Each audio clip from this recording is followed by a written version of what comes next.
PM পোষণ প্রকল্পের অধীনে বরাদ্দ বৃদ্ধি, প্রকল্পের অধীনে বরাদ্দ বাড়ল, স্বাস্থ্যকেন্দ্রে পুষ্টিকর মান উন্নয়নে নজর, বিদ্যালয়গুলোতে পুষ্টির মান উন্নয়নে নজর, জনমুখী সিদ্ধান্ত গ্রহণ রাজ্য সরকারের। আর এই নিয়ে রাজ্য বিজেপির মুখপাত্র বিমল শঙ্কর নন্দ তিনি কি বলেছেন শোনাবো।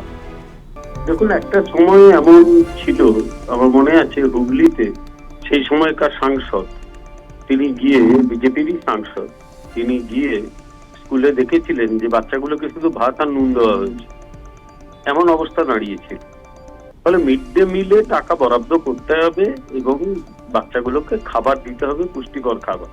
এটা সুপ্রিম কোর্টের নির্দেশ, এটা কারোর খামখেয়ালি ব্যাপারটা নয়। অথচ আগের সরকার এটাকে প্রায় খামখেয়ালি ব্যাপারে পরিণত করেছিল। আমার মনে আছে যে বীরভূমের একটা জায়গায় একটা খুনের ঘটনা ঘটেছিল, বকপুইতে পুড়িয়ে মারা হয়েছিল। সেখানে তাদের কম্পেনসেশন দেওয়া হয়েছিল মিড ডে মিলের টাকা থেকে। আগের সরকার এইসব হাস্যকর কাণ্ড করেছিল মমতা বন্দ্যোপাধ্যায়ের নেতৃত্বাধীন তৃণমূল সরকার। বর্তমান সরকার কিন্তু মিড ডে মিলে পুষ্টিগুণ বাড়ানোর সিদ্ধান্ত নিয়েছে। পুষ্টিগুণ বাড়াতে গেলে তাদের সপ্তাহে অন্তত একবার দুবার ডিম বা মাছ দিতে হবে, মাংস দিতে হবে, খাবার ভালো করে দিতে হবে। এমনকি এক্সিস্টিং যে খাবার, ডিম মাছ ছাড়াও অনেক মাংস ছাড়াও বহু খাবার আছে যেগুলোতে পুষ্টিগুণ ভালো থাকে, তো সেগুলো দিতে হবে। তো সেইগুলো দিলে টোটাল যাতে প্রোটিন এবং অন্যান্য কন্টেন্ট গুলো বাচ্চাদের শরীরে যায় সেটা লক্ষ্য করার দরকার আছে।